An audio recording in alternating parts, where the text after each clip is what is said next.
Hello, and today's topic is something that every single parent and every single athlete that I get the opportunity to speak with is like their first question. And we're going to cover that today. Before I do so, want you to engage with the video. So even if it's like, tell me your favorite number. Mine's definitely number 4, Bobby Orr, and number 27, Carlton Fisk. What's your favorite number? Put that down in the comments section. Engage with the video. Give me a thumbs like and subscribe. Many of you watch, but we don't subscribe. That is free, costs you nothing, but really helps me with regard to the algorithm. So I'm asking you, please do me the favor and the common courtesy, please, to subscribe. Now, how do I get noticed by college coaches? I get asked that almost every day by student athletes. Parents want to know, how can I help my athlete? My athlete's really good. I played in college and I think my athlete is really good, but no recruiters are calling my student athlete. Okay, we've already covered the portal. We're going to discuss in depth over the summer once the settlement has been finalized. But really, what I want to talk about is some of the simple things that we don't hear on a regular basis, meaning we talk about exit velocity and arm strength and pitching velocity and foot speed and what do we run the 60 in. Let me give you a few things that can really differentiate and separate you as a potential college recruit. First, we're going to talk offensively. Game awareness, situational hitting. Can you handle the barrel of the bat? Meaning, are you able to put a bunt down when the game dictates and calls for it? Are you able to move runners along? If you're given the hit and run sign, and you get a ball that's kind of a little bit outside, but it's could be a ball, could be a strike. Do you let that go because it wasn't a pitch you could hit? I mean, that shows being selfish. You got to really understand situational hitting, runner on second, nobody out. I got to get that runner over to third with less than 2 outs. Runner on third, less than 2 outs. I got to drive this runner in. I'm thinking fly ball, getting something to the outfield. I'm thinking we as opposed to me. When the game calls for situational hitting, are you thinking about that on deck? Are you thinking about that a couple when you're on double deck? Thinking about and strategizing what the coach may put down for a sign allows you to mentally prepare and visualize what potentially could happen in your next at bat. It's really situational hitting. That's key number one. Number two, base running. Base running. Time and time again, we take this for granted, but I promise you, every single college coach that I talk to talks about lack of base running instincts, aggression, understanding the game situation, meaning you're down by a run late in the game and you're on second base. When you're on second base, you can see the trajectory of the baseball. If you see the catcher's knees beginning to come forward, you see the ball flight going in the dirt, bang, you should be gone. Same thing if you're on first base. Don't just look to the hitter, follow the flight of the baseball. If you see the catcher's knees coming forward and you see the flight of the baseball, do you instinctually get that jump? Are you going from first and third? When you're on first, are you looking at the outfielder's position? When you're on second, are you noticing where the outfielders are? Those types. And here's another one. When there is a ball, when you are on second base and there's less than 2 outs, I saw this the other day in a high school game. Runner on second, nobody out, and there's a fly ball to right field. That is behind you. You can either A, pick up the coach at third base, or B, turn your head, get back to tag up, and take that extra bag. This runner got halfway through thinking the ball was going over his head, and when the outfielder caught it, all they could do is go back to second base. Now, you might think that's trivial, but a college coach is going to notice that and don't think you have the instincts to understand base running. Base running is a huge part of college baseball. Being able to take the extra base, being able to put the pressure on the defense, that's a separator. That's going to catch a college coach's attention. And when you add these first two up as far as game situational hitting and base running, That is going to be a separator, whether I'm going to go to the portal and find an older, smarter, more baseball IQ savvy athlete, or am I going to look at this guy and say, man, he's got some good baseball IQ. This guy's aggressive. This guy knows the game.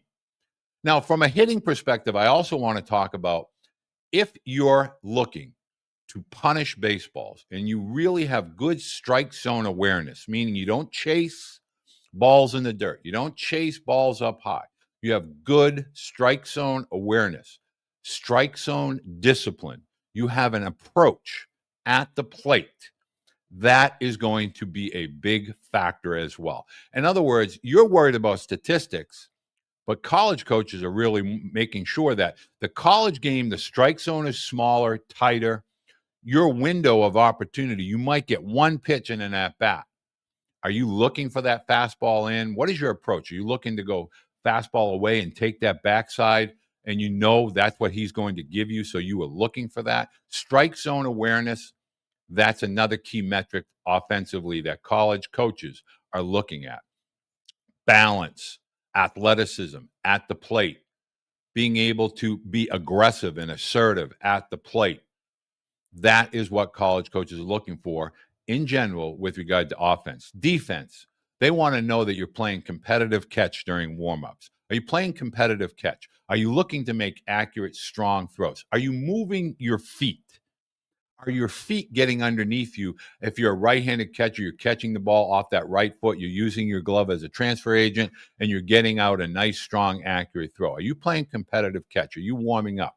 Are you verbal? Are you a leader? Are your feet taking the right angles? Are your feet taking you to the baseball? Are you positioning yourself to make good, strong, accurate throws? Are you laying out? Now, I see this a lot at the high school level where, outfielders and infielders, there's not a lot of communication. Be a leader. Don't look for someone else to make a play. Be the guy that wants to make the play. Be the guy that's the leader in the infield or the outfield. Talk, communicate, both verbally and with signals. If you're an infielder, you're giving your outfielders the signs, secondary pitch, fastball, things of that nature. When you move, are you moving your teammates with you? Meaning, if you're a third baseman or shortstop, are you trying to tell everybody, hey, I'm playing a pull, hey, I'm shading opposite side, backside, things of that nature? Defensively, make the routine plays. Forget about the flash. Flash happens naturally, it's instinctive. It's not something you can predetermine. Make the routine plays look routine. Catch the fly balls, field the ground balls, make an accurate throw, make the routine plays. Those are the key metrics for defensive. Those guys that can catch it and throw it and consistently catch it and throw it, they're going to be in demand. I promise you. Don't worry about arm strength. Don't worry about any of that stuff. Make the routine plays. Be a hustler. Be a communicator. Pitchers, throw strikes. Get ahead. Make the mental note to in those first three pitches. That guy's on a bag or in the dugout in three pitches. Every at bat should be a 3-pitch sequence. Have a plan. Attack. You don't have to worry about how hard your fastball is. Don't worry about velocity. Let the guys behind the backstop figure that out. You don't need to know that when you're in game. In game should be about reading the hitter's response and reaction to your pitch. Were they behind? Were they in front?